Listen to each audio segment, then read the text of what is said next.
सासूरा सासूरा ओलांडून उंबराग आलीस सासूरा सासूरा संसाराची घडी नीट नेटकी बसवणे मकी करून जादू प्रेमाची चाहुल देईल कुणी सुखाच्या क्षणी कमलती मनी फुले ही वात्सल्याची सांभाळून या सारे बंधना त्यांचे थोडी थोडी कसरत तारे वरचे लाड की सून मिया घरचे थोडी थोडी कसरत तारे वरचे लाड की सून मिया घरचे राणी मी राजाची चाहुल इवल्या स्वप्नांचे जणू लेक मी लाडाचे जणू लेक लाडाचे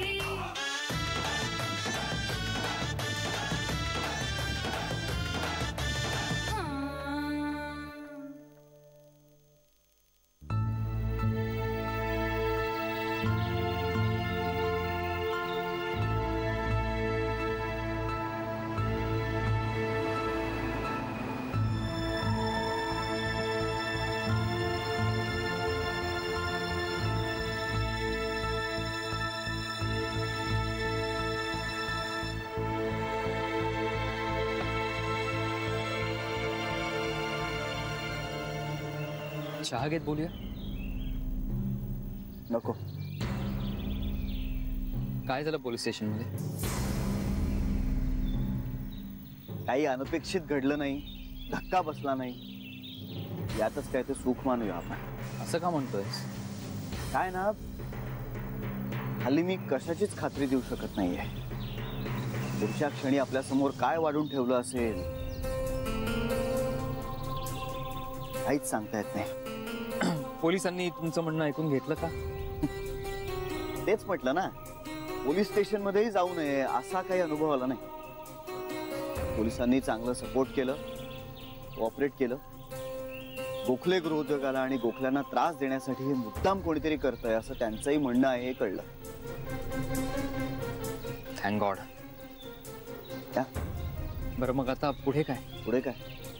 या प्रकरणामध्ये असलेल्यांना कठोर शिक्षा आम्ही करू असं त्यांचं म्हणणं आहे. नाही, ऑफकोर्स त्यांना ते करायलाच हवं रे. कठोर शिक्षा म्हणजे पिंट्या का? श्री पिंट्या? पिंट्या यामागचा सूत्रधार नाहीये हे मलाही कळतंय. I am sure about that. हे त्याच्याकडून कोणीतरी मुद्दाम करून घेतंय. आपण पिंट्याने सुद्धा हे असं नको होतं करायला. हो ना, त्यावेळेस नेमकं त्याच्या डोक्यात काय चाललं होतं कोण जाणे.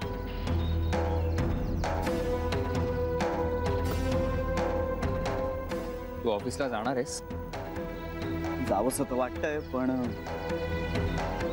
काही कळत नाही. ऐक ना, आज नको जाऊस ऑफिसला. मनीष, अरे पण घरी जावंसं वाटत नाही. अरे पण मग माझ्या घरी चल. नाही नाही थँक्स, पण नको. एक दोन कामं आहेत ती उरकतो आणि मग बघतो काय करायचं.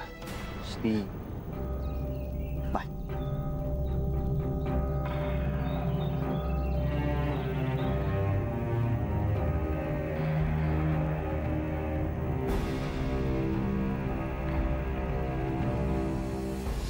किशोरकडनं त्यांनी काही लाख रुपये घेतलेत यांच्या ऑपरेशनसाठी, हो ना?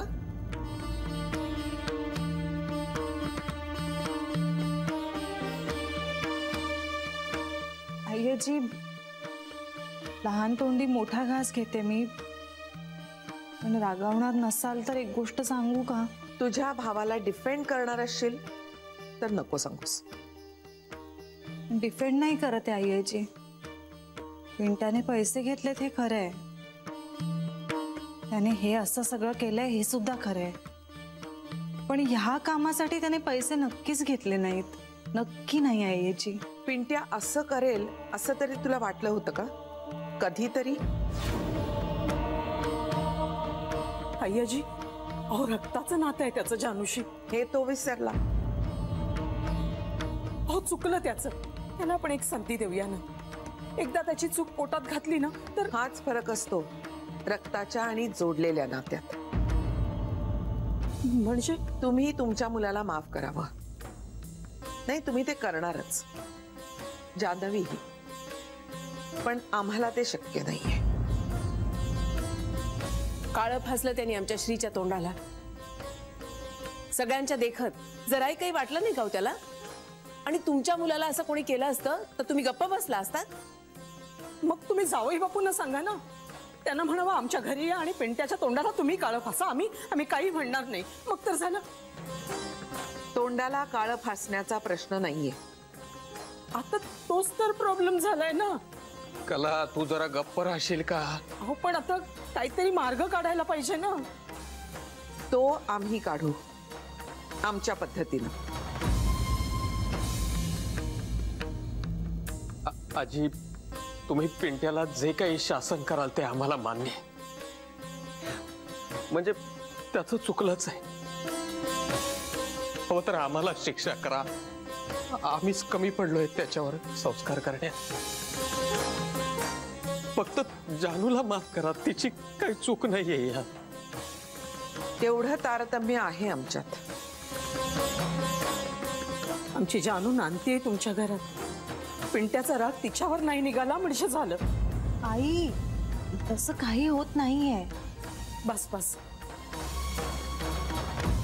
तुमच्या घरातले आहेतच मोठ्या मनाचे.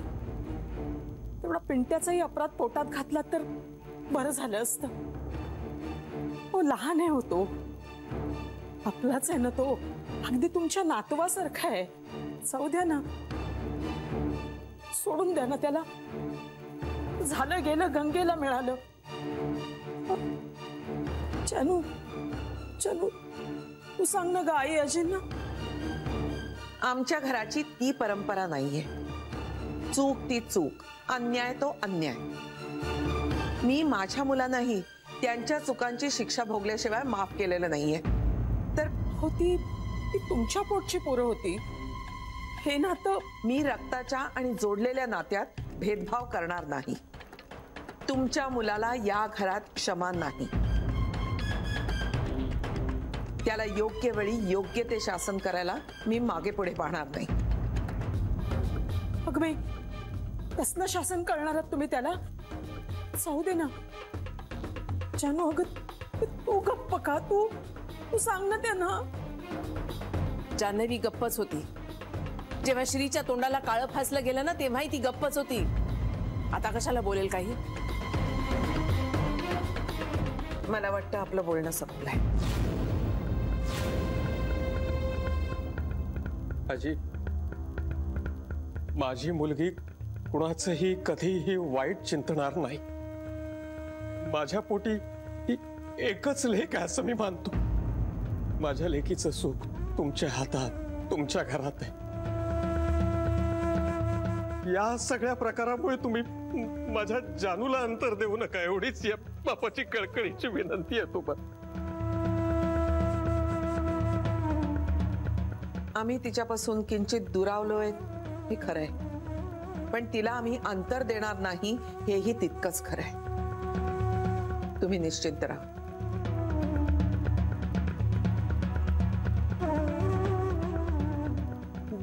जानू, काळजी घे बाळा, सगळं काही ठीक होईल. येतो.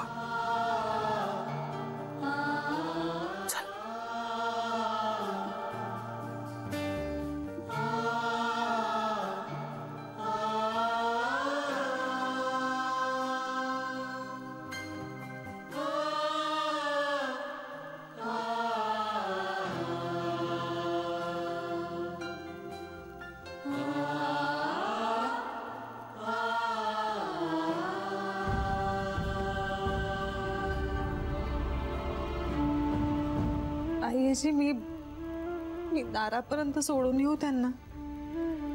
जा.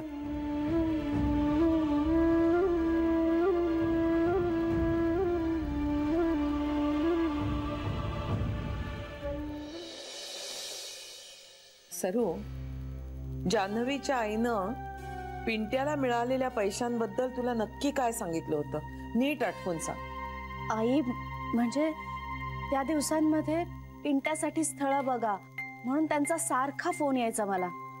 पिंट्या कसा चांगला आहे, स्थळ म्हणून कसा योग्य आहे असं सांगत राहायच्या. हुशारक्याच मारायच्या. त्यात तथ्य किती आहे असा प्रश्न पडावा इतपत वाढवून सांगायच्या त्या.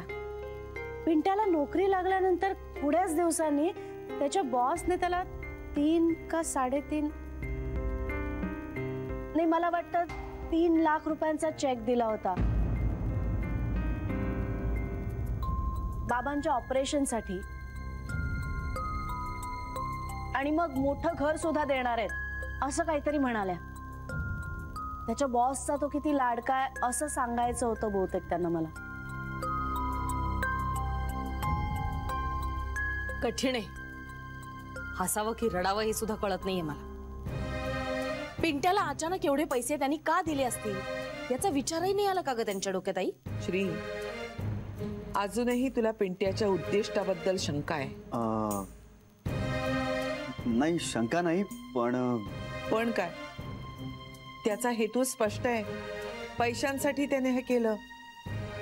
आईजी, मला असं वाटतं की त्याला प्यादं बनवलं गेलंय. पण तो विकला गेलाच ना पैशांसाठी. परस्पर विकला जायला किंवा प्याद बनायला तो काय कुकुल बाळ होता का? तो भुललाच ना. पैसे घ्यायची कशी काय अक्कल होती त्याला मग? मला असं वाटतं की आईजी, कुठलाही निर्णय घेण्याआधी आपण जरा... मी निर्णय घेतलाय श्री. म्हणजे तुला यात अवघड वाटत असेल तर मी तुझ्यावर अवलंबून राहणार नाही. आईजी, माझ्या आजपर्यंतच्या आयुष्यात मला इतकं अपमानास्पद कधीही वाटलं नाहीये श्री. माझ्याच घरात शिरून कुणीतरी हे करत.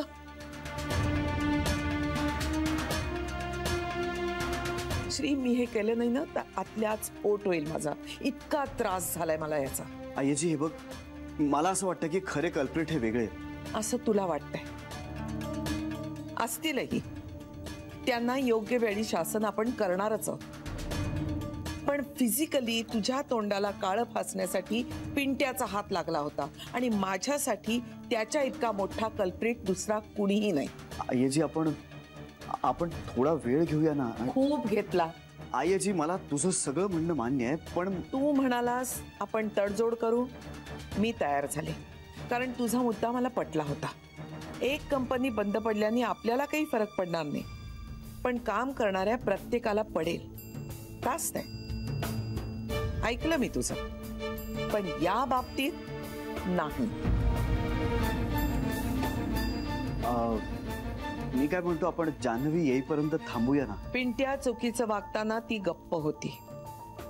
आता आपण बरोबर वागताना तिचं काही म्हणणं असेल असं मला वाटत नाही. पिंट्या दोषी आहे, त्याला शिक्षा मिळालीच पाहिजे.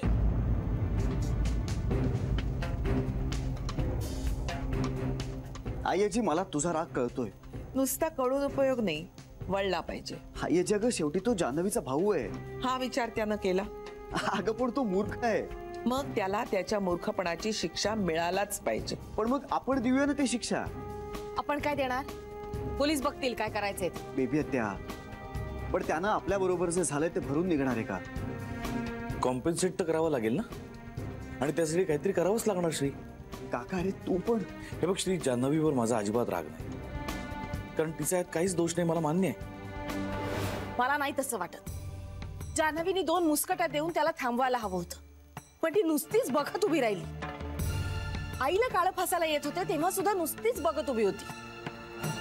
बेबी हत्या, हे सगळं आता जुनं उकरून काढण्यात काय अर्थ आहे? मी जुनं उकरून काढत नाहीये. श्री, जे चुकीचं आहे ते चुकीचंच आहे.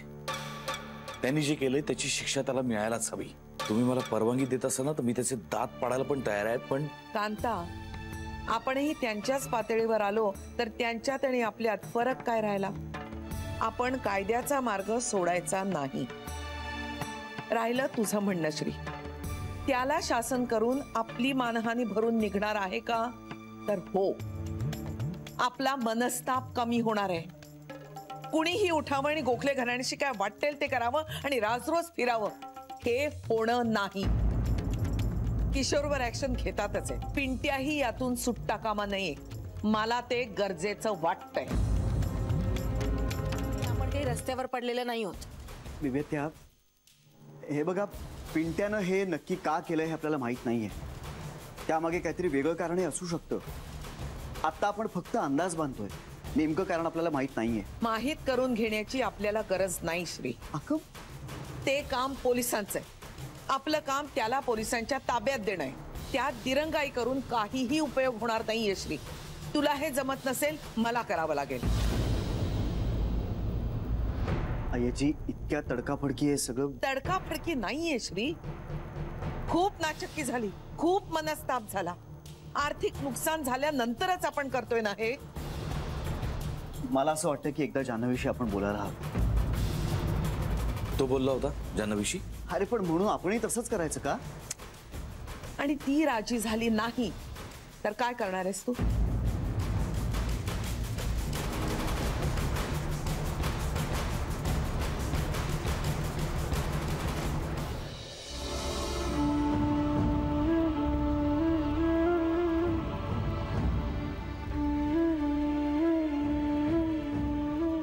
श्री,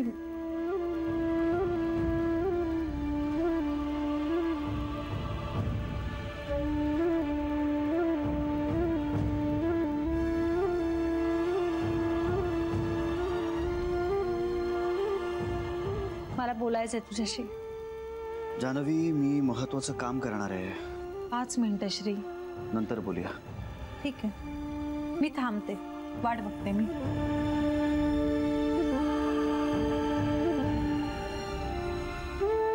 कशाविषयी बोलायचं तुला?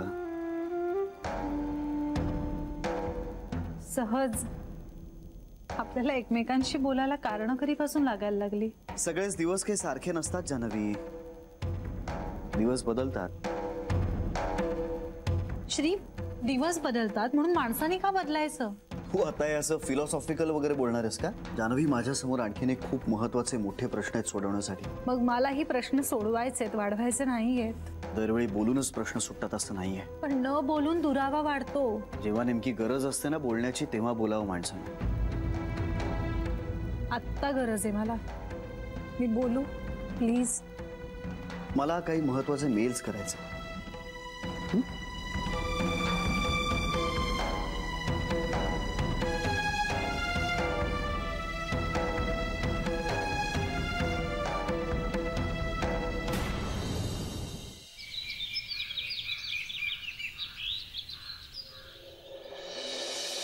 श्रीशी बोलावंसं वाटतंय. करू का त्याला फोन? नाही, नको. सध्या तो काहीच ऐकून घेण्याच्या मनस्थितीत नाहीये. उगाच वाद निर्माण होतील पुन्हा. नकोच.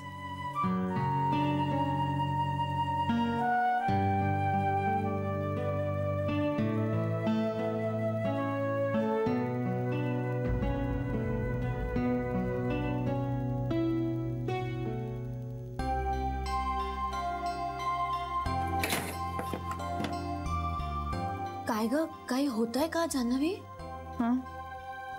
हा ग, थोडं गरगरतंय. कशामुळे? का, काय झालं? जागरण होतंय ना ग सध्या. ऍसिडिटी वाढली असेल. नेहमीच आहे तुझं. नुसतं काम काम आणि काम. खाण्यापिण्याकडे लक्ष देत जा ना जरा. बघते, आज नाही बरं वाटलं तर गोळी.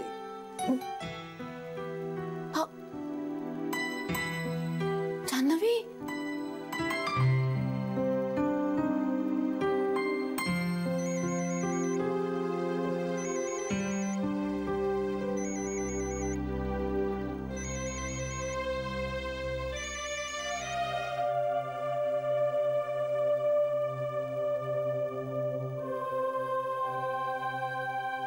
काय झालंय? आई, मग काय झालं? सगळं ठीक आहे ना? पोलीस स्टेशन मध्ये मी सांगतो, थोडक्यात सांगतो. म्हणजे त्यातले टेक्निकल मुद्दे आपण टाळूया. पण तोंडाला काळं फासणं हा काही दखलपात्र गुन्हा नाही, तो अदखलपात्र गुन्हा आहे. त्यामुळे त्याकरता शिक्षा किंवा अटक असं काही होत नाही. फक्त समज देऊन सोडून दिलं जातं. याला काय अर्थ आहे? एक मिनिट, ऐकून घे. आपल्या वकिलांनी जमावबंदीचा आदेश धुडकावला. या अपराधाखाली पिंट्याला 4 ते 6 महिन्याची शिक्षा होऊ शकते असा मुद्दा मांडला आणि पोलिसांना तो पटला सुद्धा. आता पोलीस काय ती योग्य ती कारवाई करतील. 4 ते 6 महिने फक्त? 6 वर्षाची शिक्षा व्हायला हवी होती त्याला. आई पण श्रीला हे सगळं माहित आहे का? अर्थात, म्हणजे माझा विचार त्याला माहित आहे. पण या शिक्षेबद्दल पण त्याला सांगायला हवं ना? सांगणारच आहे. आणि जान्हवीला? मी हे काही चोरून लपवून करत नाहीये, उजळ माथ्याने करतेय. जान्हवीला माझा स्टँड माहित आहे. पिंट्याला त्याच्या कृत्याबद्दल शिक्षा व्हायलाच हवी हे माझं म्हणणं मी तिच्या पुढे मांडलंय. मला तर जान्हवीचा आता जास्तच राग येतोय, त्यांच्या फॅमिलीचाही राग येतोय. मी फोन केला होता तिला, तिने फोन घेतला नाही, उलटा फोनही केला नाहीये मला. आता म्हणेल फोन ऐकूच आला नाही, रेंजच नव्हती, ब्ला ब्ला ब्ला सांगत बसेल मला काय ते. त्यांच्या घरात ना सगळेच स्वतःच्या धुनकीत असतात. बेबी, संपूर्ण कुटुंबाला यात ओढायची गरज नाहीये. आई, जबाबदारीची जाणीव त्या घरात जरा कमीच आहे, हे आता सिद्ध झालंय ना. बेबी, आपला विषय पिंट्या आहे, जान्हवी नाही. उगाच वडाचं तेल वांग्यावर काढू नकोस तू. असं काही करत नाहीये मी कांता. एका घरातली माणसं साधारण एकसारखी वागतात, यात काहीच नवल नाही. ती आई आपल्याकडे येऊन गेली तेव्हा कशी वागली होती माहितीये ना आपल्याशी? तो विषय संपलाय बेबी. पण मनातनं नाही गेलेला आई, आणि असे विषय मनातनं जातही नाहीत. कारण याच अनुभवावरून आपण समोरच्याशी कसं वागायचं हे ठरवत असतो. यांच्याच घरातली लोक आपल्याशी असं का वागतात? किती वेळा माफ करायचं आपण त्यांना, आणि कशा कशासाठी?